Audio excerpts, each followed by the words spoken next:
Bonjour à tous, je suis ravie de vous rencontrer.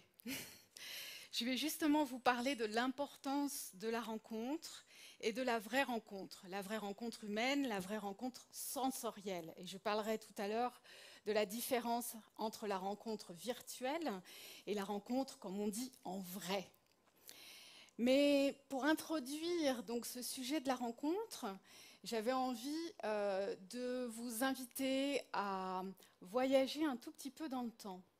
En tant que spécialiste de la relation, je me suis interrogée et j'ai reparcouru ma vie en me disant quelles ont été les personnes qui ont radicalement changé mon parcours, ou bien, je vais le dire autrement, quelles ont été les personnes qui m'ont légèrement aidée à vraiment me connecter à mon parcours de vie, à ma destinée.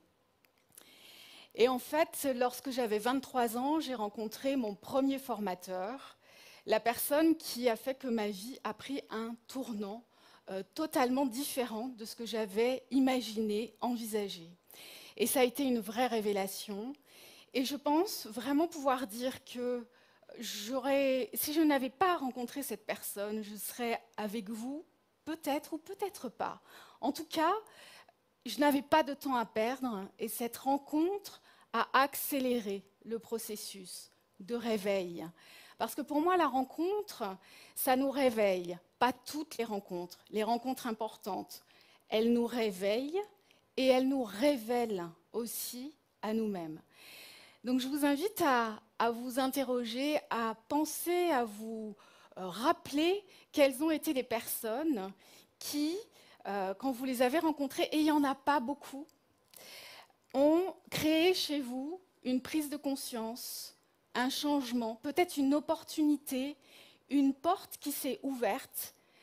Ça peut être aussi une personne que vous avez rencontrée quelques minutes, avec qui vous avez eu un échange, une interaction qui a laissé une trace. C'est-à-dire qu'en fait, les rencontres qui changent notre vie ne sont pas forcément des relations qui ont été importantes. Ce n'est pas forcément des relations qui ont duré dans le temps.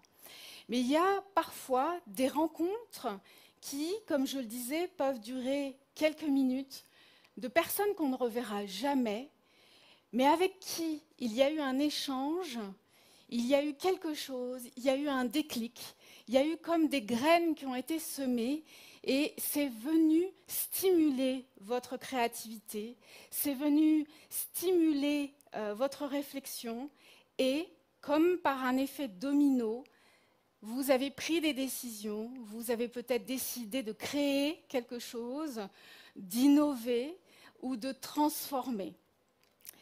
Et donc c'est ça l'importance de la rencontre. C'est-à-dire qu'il y a des personnes que l'on va rencontrer d'une manière brève ou longue et qui vont créer chez nous une transformation, une révélation. Et sans ces rencontres, cela ne se serait pas produit, ou peut-être que ça aurait mis beaucoup de temps. Et parfois, nous n'avons pas de temps à perdre parce qu'il y a des choses qui ont besoin d'émerger, il y a des créations qui ont besoin d'exister, et il y a des partages qui ont besoin de se faire. Et donc, rappelez-vous, ça peut aussi être, si vous remontez loin dans le temps, des enseignants ou bien des maîtres d'art mineur ou d'art majeur, des mentors.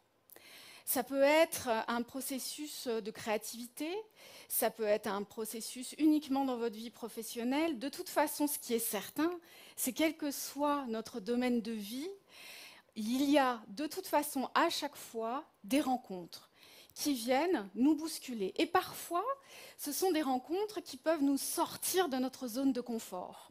Et on n'aime pas trop ça.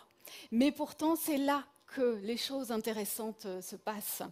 C'est-à-dire qu'il y a des rencontres, des personnes qui vont ne pas forcément être antipathiques, mais des personnes qui vont créer un déclic, qui vont d'une certaine manière nous réveiller de notre éternelle routine.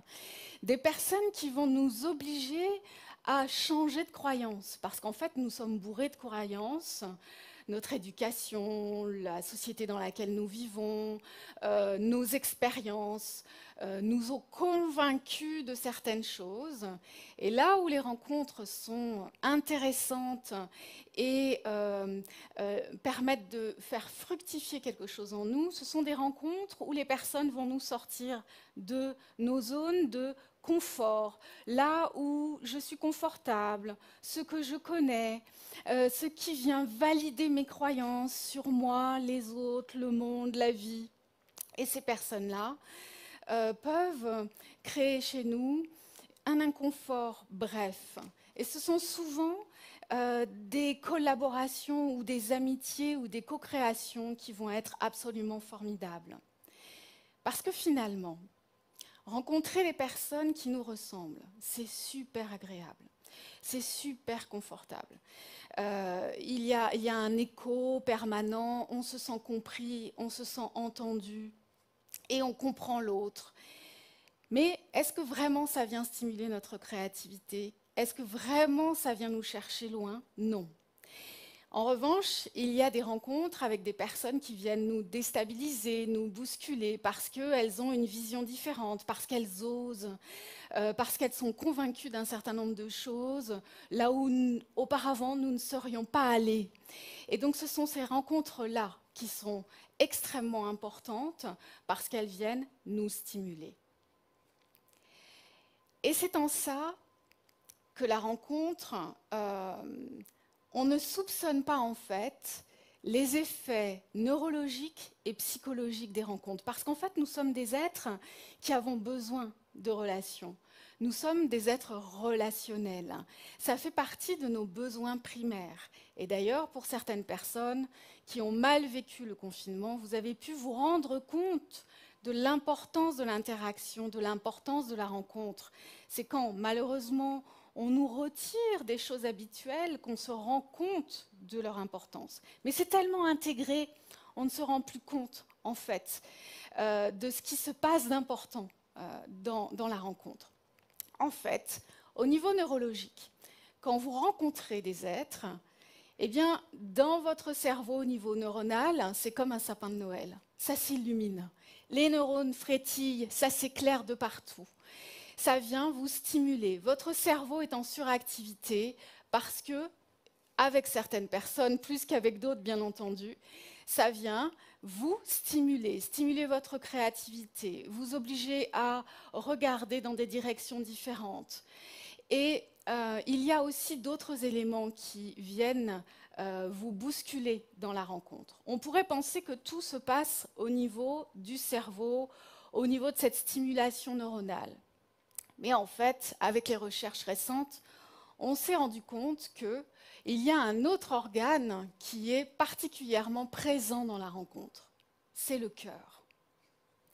Et pas au niveau uniquement symbolique et métaphorique. C'est réellement le cœur.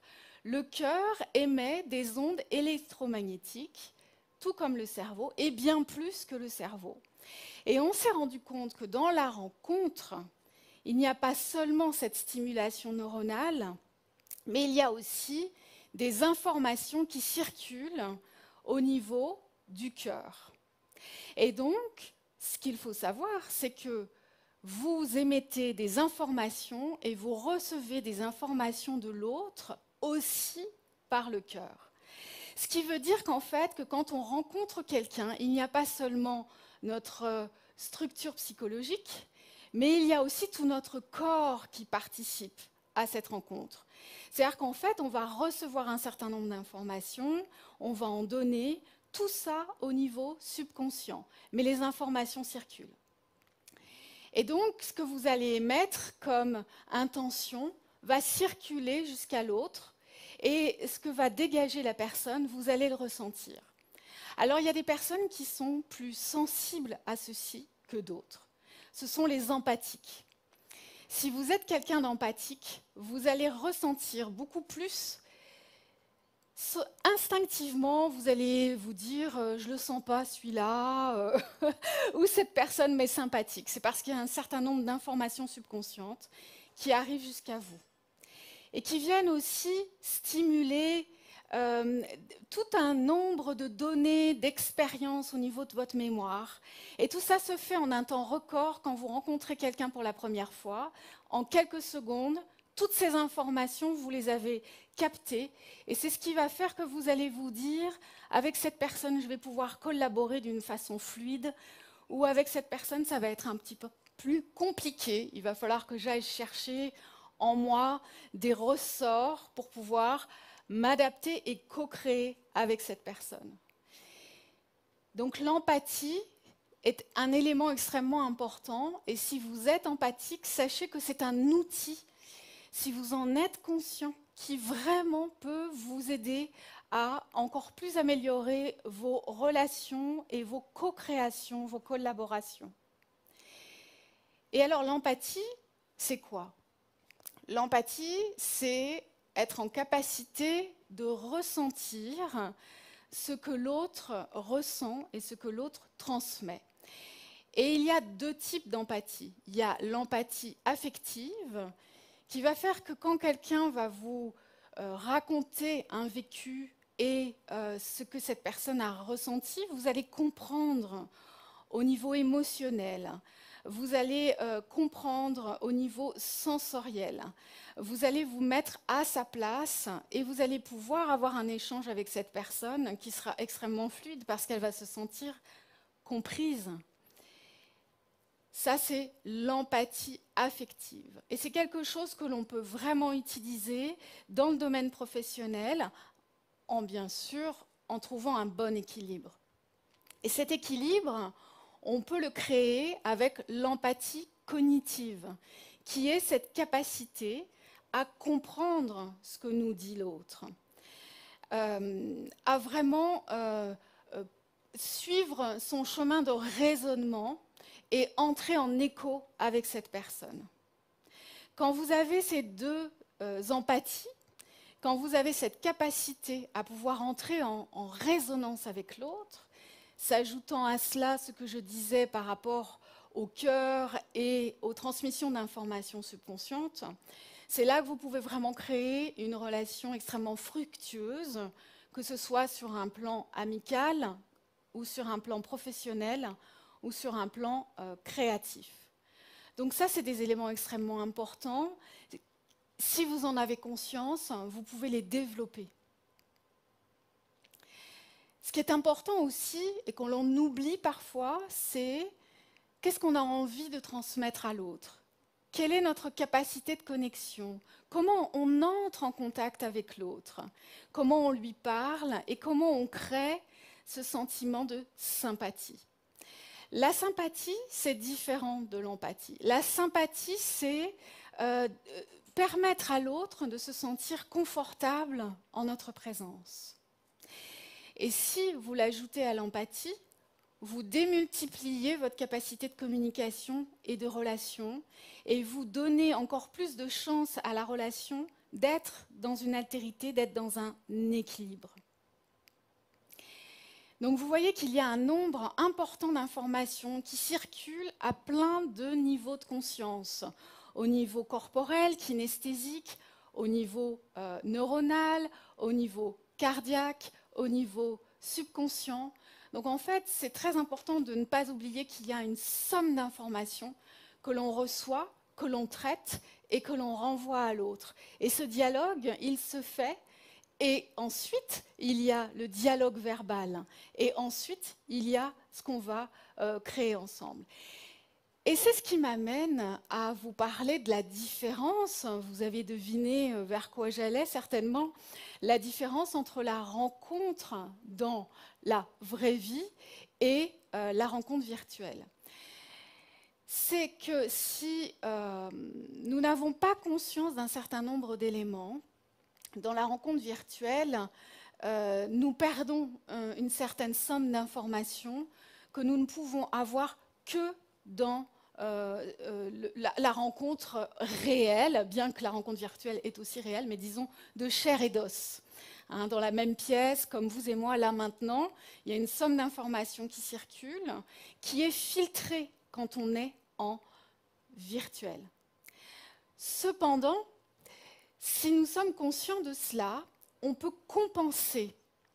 C'est-à-dire que si on sait qu'il y a un certain nombre d'informations que nous n'avons pas et que l'autre ne reçoit pas au niveau subconscient lorsque nous sommes en virtuel, eh bien nous allons pouvoir compenser. Et c'est ce que j'ai expérimenté durant les confinements successifs, quand j'ai consulté en ligne.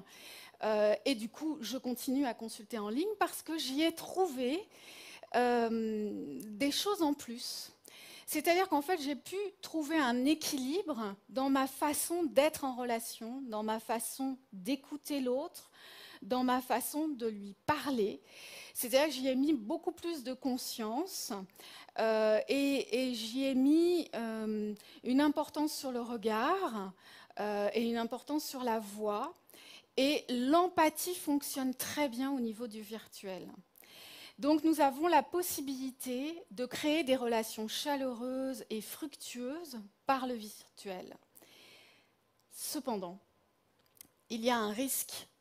C'est, vous le savez bien, pour certaines personnes qui ont entendu parler du transhumanisme, le risque de perdre notre âme avec la technologie. Et donc, comme tout, la sagesse, c'est dans l'équilibre des contraires, dans la réunion des contraires. Et c'est là qu'il est important d'avoir conscience que nous pouvons développer des aspects importants au niveau relationnel, transmission d'informations, rencontres au niveau virtuel, mais qu'il est indispensable de continuer à donner de la place et de l'espace aux rencontres dans la vraie vie, dans la rencontre de chair, d'os et de vibrations. Et donc c'est vraiment dans ces rencontres ensemble, quand on se rencontre dans cet espace commun, que là, il y a vraiment une réelle différence. C'est-à-dire l'engagement n'est pas le même. L'impact émotionnel, quand nous sommes ensemble, comme ici, vous et moi, ne sera pas le même que lorsque nous nous voyons en virtuel. Donc les deux sont extrêmement importants, l'équilibre des deux. Ensuite, il y a aussi des sensibilités. Certaines personnes vont être plus sensibles à la rencontre dans le même espace. D'autres vont préférer le virtuel pour différentes raisons. Donc il y a vraiment aussi une adaptation en fonction de notre ressenti, de notre différence. Si vous êtes quelqu'un d'empathique, vous allez avoir besoin de rencontrer vraiment les personnes, de les sentir, de recevoir différentes informations sur le plan subtil. Et dans la rencontre, ce qu'il y a aussi d'important vraiment au niveau psychologique, c'est que ça vient, comme je le disais tout à l'heure, vous sortir de votre zone de confort. Et ça vient aussi vous permettre de vous connecter à des parties de vous-même que vous ignoriez. Quand je rencontre l'autre, je rencontre un être qui a une expérience, une vie, qui a eu des émotions, qui a des fragilités, des forces. Quelqu'un qui est comme moi et en même temps quelqu'un de totalement différent. Et quand je rencontre cette personne, je vais en apprendre davantage sur des dimensions inconnues de moi-même. La force de la rencontre, elle est là. Elle est que quand je rencontre quelqu'un, surtout si c'est quelqu'un qui ne fonctionne pas de la même façon que moi, ça va m'obliger à aller regarder d'autres aspects de moi-même. Ça va venir solliciter des dimensions émotionnelles. Ça va venir me chercher là où je ne soupçonnais pas. Et c'est à ce moment-là que la rencontre va me révéler à moi-même. C'est-à-dire qu'il y a un échange entre cet autre mystérieux que je découvre. Il y a des points communs sur lesquels on va s'appuyer pour co-créer ensemble. Et en même temps que je découvre cet autre, je découvre aussi des dimensions méconnues de moi-même. Et en découvrant des dimensions méconnues de moi-même, je m'enrichis. Je peux même devenir plus sage. Je peux aller chercher, solliciter, réveiller des ressources que je ne soupçonnais pas. C'est en ça que la rencontre est révélatrice. C'est en ça que la rencontre permet de se réveiller. Et souvent, je me dis, Géraldine, est-ce que tu es sûre que tu n'es pas en train de dormir dans ta routine en ce moment? À quel moment est-ce que tu vas te réveiller et quelles sont les dimensions qui demandent à être réveillées chez toi? Et puis, cette question reste en suspens jusqu'à ce que la vie fasse que je rencontre une personne qui, à un moment donné, crée chez moi un déclic. Et c'est là que la vie est magique, c'est qu'on rencontre toujours les personnes au bon moment. Ni trop tôt, ni trop tard, quand on est mûr. Et à ce moment-là, il y a quelque chose qui va se réveiller, qui va se révéler. Et j'ai envie de terminer avec la notion de célébration, qui est une chose, je trouve, que l'on oublie parfois dans notre société, où on le fait avec habitude. On ne se rend pas compte à quel point c'est important de fêter les choses et de fêter les rencontres. On oublie souvent, en fait. On n'oublie pas de fêter sa rencontre avec son amoureux ou son amoureuse. On n'oublie pas certaines dates d'anniversaire. Mais on oublie, en fait, de fêter des rencontres importantes. Quel que soit le milieu dans lequel cette rencontre s'est faite. Et ici, ce que vous allez vivre et ce que nous vivons tous ensemble, c'est célébrer les rencontres. C'est-à-dire qu'on peut célébrer à la fois les rencontres importantes de notre vie, mais on peut aussi célébrer le fait de se rencontrer. Et dans la période que nous traversons, après avoir été coupés les uns des autres, avec ces allers-retours à la maison, pas à la maison, etc., je pense que nous avons aujourd'hui d'autant plus conscience de l'importance de la célébration d'être ensemble. Et donc, ce sont 2 jours où vous allez célébrer des rencontres. On peut célébrer des rencontres déjà faites. On peut aussi se réjouir des rencontres que nous allons faire dans quelques minutes, tout à l'heure, cet après-midi, demain. On peut aussi célébrer à l'avance les rencontres que nous allons faire. Parce qu'en fait, notre vie, elle est ponctuée de rendez-vous. Il y a des gens qui passent dans notre vie, on les oublie. Ils ne laissent aucune trace. Et puis il y a des êtres qui vont laisser une trace en nous à tout jamais. Et c'est cela que j'ai envie de célébrer. C'est-à-dire tous ces êtres qui ont laissé une trace en nous, tous ces êtres qui vont laisser une trace en nous, et toute cette co-création merveilleuse que nous pouvons faire. Et c'est en ça que la rencontre participe à notre épanouissement, à notre équilibre de vie, à notre bonheur au quotidien. Et donc c'est pour ça que c'est aussi très important d'être dans la conscience de l'altérité, c'est-à-dire cet équilibre relationnel, cet équilibre de co-création, et de ne pas oublier que même s'il y a des personnes avec qui c'est compliqué, de toute façon, on apprend toujours des rencontres. Merci.